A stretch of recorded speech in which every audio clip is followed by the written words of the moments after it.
Bagaimana praktik tambang nikel ilegal konsesi milik PT Antam bisa tetap berlangsung selama ini? Lalu bagaimana analisis hukum terkait praktik tambang ilegal tersebut? Kita bahas bersama Koordinator Nasional Jaringan Advokasi Tambang atau Jatam Melki Nahar.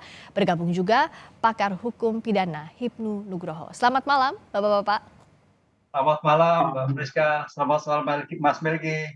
Malam Mas Ibnu. Selamat malam, kami juga sudah mengundang perwakilan dari Kejaksaan Tinggi Sulawesi Tenggara, tapi belum mengonfirmasi hingga saat ini.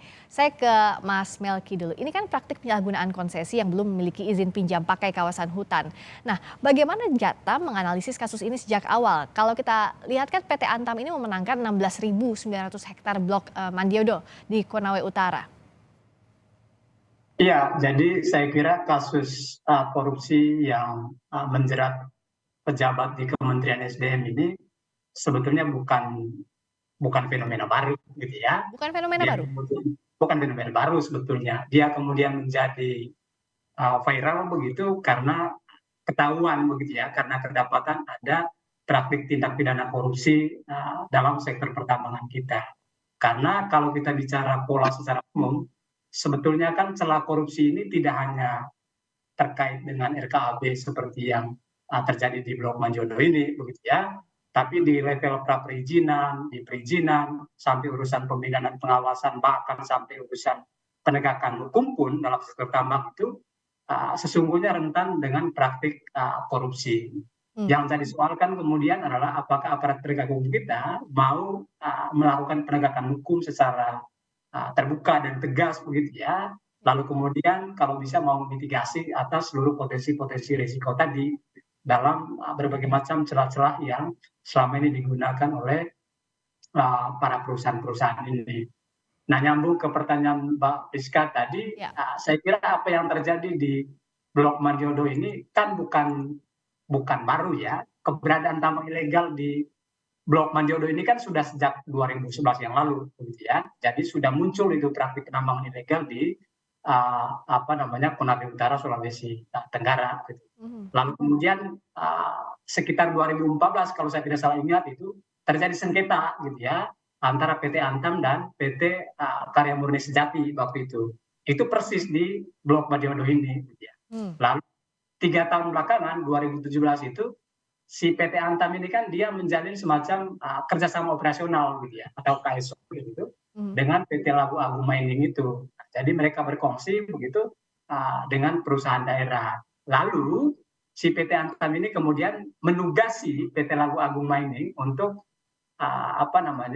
menambang ore nikel di Blok Mandiodo tadi yang luasnya itu 3.000 sekian hektar gitu ya selama 3 tahun.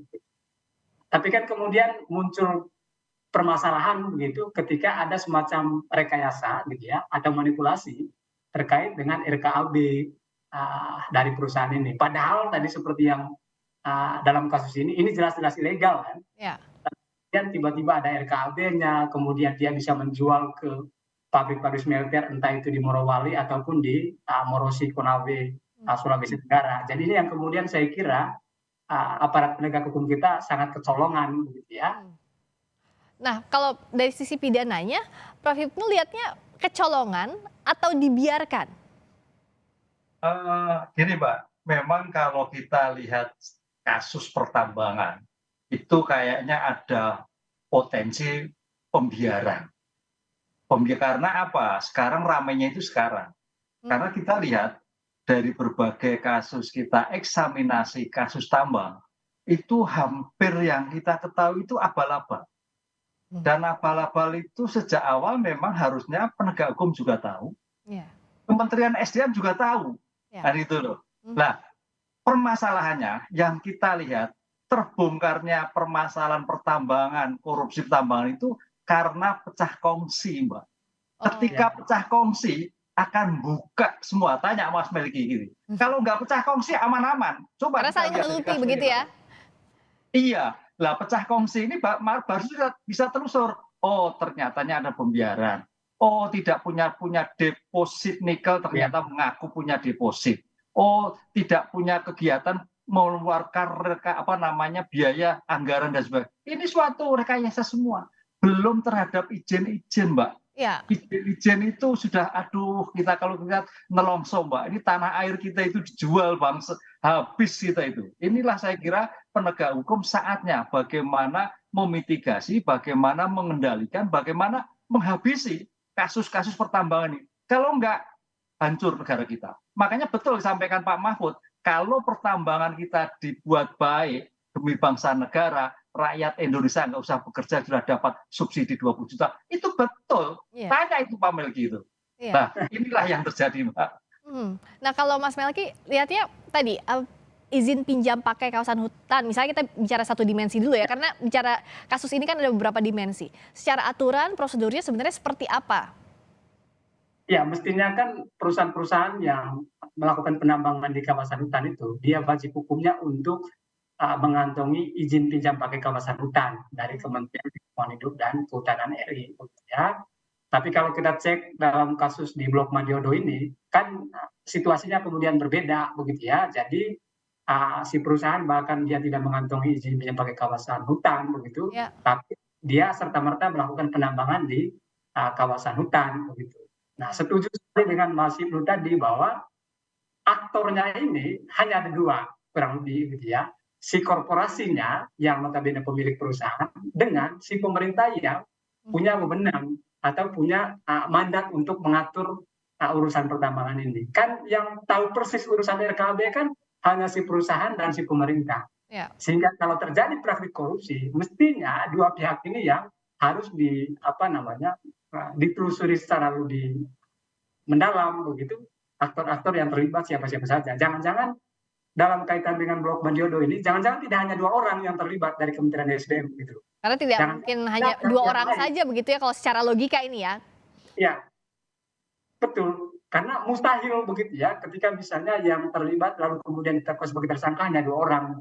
Mmm, Jangan-jangan ada aktor-aktor lain yang barangkali secara posisi dia lebih strategis begitu daripada 2 orang yang sudah lebih dulu ditetapkan sebagai tersangka oleh aparat penegak hukum itu sendiri. Jadi saya kira seperti yang saya bilang di awal tadi, ini bukan sesuatu yang baru begitu. Ini kemudian jadi terbongkar begitu ya, karena ada semacam persaingan usaha dan segala macamnya begitu. Kalau tidak, mereka pasti akan saling melindungi.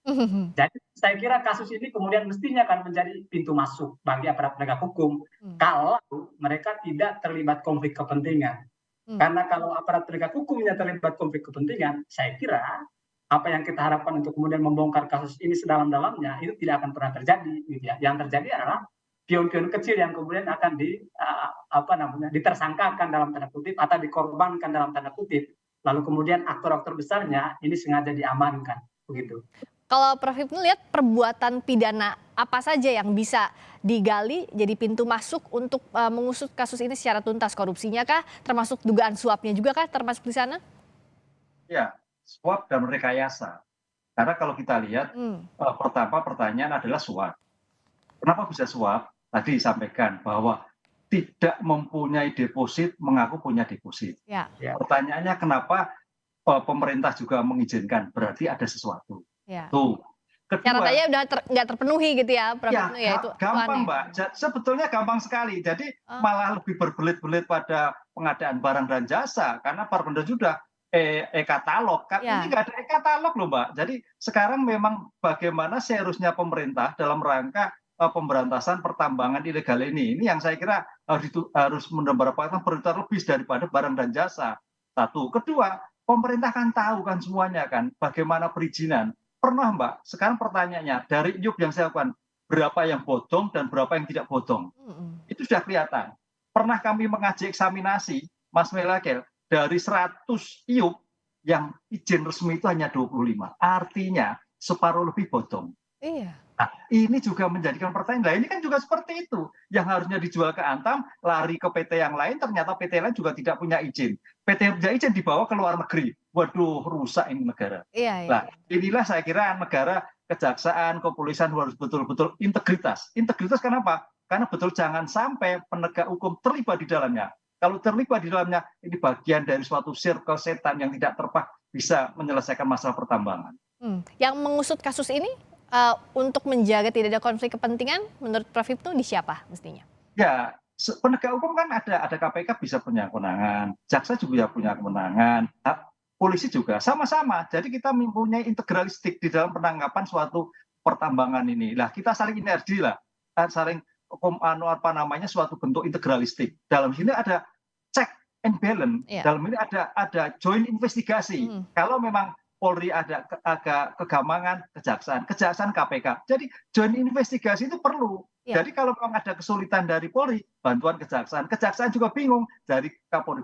Polri bingung, KPK. Ini sama-sama. Goalnya adalah bagaimana membongkar ini sehingga kasus-kasus korupsi pertambangan betul-betul dapat dieliminir. Kenapa dieliminir? Karena memang susahnya demikian terjadi, gitu Bang.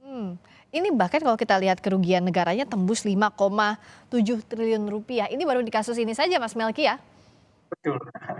Ini kalau kita cek semua, nggak tahu, jangan-jangan nggak bisa dihitung nominalnya begitu ya. Iya. Tapi yang saya kira salah satu yang terpenting adalah Badan Pemeriksa Keuangan memang wajib untuk melakukan audit gitu ya terhadap penerimaan negara dari sektor mineral dan terutama mineral tadi, ini nikel ini, dengan menguji semua laporan produksi dan penerimaan negara yang dicantumkan dalam RKAB perusahaan. Gitu ya. Karena kalau itu tidak dilakukan, saya kira kita agak susah untuk memutus mata rantai praktik manipulasi atau rekayasa. Bahkan dalam kasus yang Blok Mandiodo ini kan, mereka menjual nikel ke smelter-smelter ini kan menggunakan dokumen-dokumen palsu kan. Majalah Tempo menyebutnya dokumen terbang begitu ya. Jadi semua sudah diotak-atik begitu ya oleh para pemain-pemain ini. Dan problem serius dalam konteks penegakan hukumnya adalah karena aktor-aktor yang terlibat punya kekuasaan politik yang kuat. Gitu ya. Karena kan muncul itu nama Bamsud begitu ya. Bahkan sesekali nama Kapolri juga muncul dalam kasus Blok Mandiodo ini. Jadi saya kira penting untuk dicacah satu-satu begitu untuk kemudian memastikan proses penegakan hukumnya itu benar-benar berjalan secara fair begitu dan saya kira harus terbuka sehingga bisa dipantau secara bersama oleh publik itu sendiri. Nah, kalau Prof. Hipnu kan kalau bicara soal kasus gini pasti ada nama-nama yang muncul tapi itu kan harus segera dibuktikan. Nah, makanya agar tidak jadi bola liar ini apa yang harus dilakukan? Pintu masuk penelusuran kasus ini dari mana begitu? Kalau Prof. Hipnu bilang kan lebih complicated kalau kita menyelidiki pengadaan barang dan jasa begitu. Secara logikanya mudah tapi tampaknya akan ada banyak layernya, ada banyak levelnya di kasus ini. Iya, ini yang agak sulit Mbak. Hampir yang kalau kita kaji diskusi masalah tambang, mafia tanah, mafia tambang, itu memang goalnya di atasnya kalau kita betul nggak tahu, tapi nama-nama pejabat tertentu itu masuk, kan gitu loh. Ada cantolannya. Jadi layer yang di lapangan itu nggak bekerja sendiri, ada suatu brokernya. Lah broker-broker ini yang saya kira memang bagaimana komitmen kita, keberanian bahwa mengungkap perkara ini tidak hanya pada level middle, tapi bagaimana level atas. Ya ini agak sulit memang. Agak sulit untuk bisa dibuktikan. Tapi dari bukti-bukti yang sampaikan, dari keterangan kalau kita diskusi, ada seseorang, ada tokoh yang ada di dalamnya. Ini Mbak, ini kan lingkaran setan akhirnya kan. Lingkaran setan. Sehingga oleh karena itu ya, keberanian penegak hukum yang sekarang ini dituntut untuk objektivitas. Baik dari polisi, baik dari kejaksaan, baik KPK, ketika ada oknum pejabat yang terlibat di dalamnya, mau tidak mau harus bertanggung jawab. Kalau mau diusut tuntas harus berintegritas semua pihaknya apalagi aparat penegak hukum untuk menelusuri kasus ini. Terima kasih atas waktunya Koordinator Nasional Jaringan Advokasi Tambang atau Jatam Melki Nahar. Juga terima kasih pakar hukum pidana Hipnu Nugroho. Terima kasih Prof. Hipnu, terima kasih Mas Melki. Ya, selamat sore.